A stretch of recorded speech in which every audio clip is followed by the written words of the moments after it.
Vegetable noodles soup. ভেজিটেবলগুলো আগে সুন্দর করে বাটারে চিকেন সহ ভেজে নিচ্ছি। এবার সিদ্ধ নুডলসটা ঢেলে দিলাম। সিদ্ধ নুডলসটা দিয়ে কিছুক্ষণ নাড়াচাড়া করব, তারপরে স্যুপটা অ্যাড করতে হবে।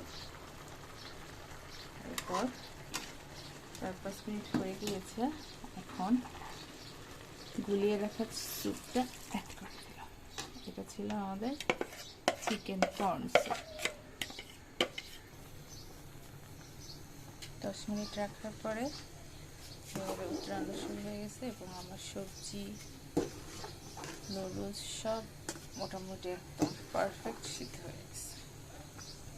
এই পর্যায়ে আমি ডিমটা অ্যাড করে দিই, গুলে রাখা ডিম। সময় সাথে সাথে নাড়তে হবে।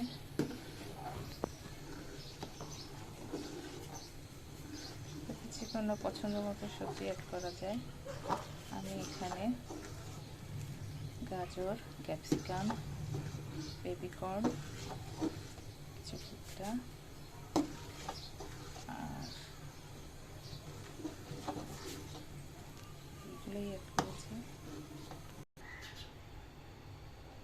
And this is the final look of my vegetable corn soup.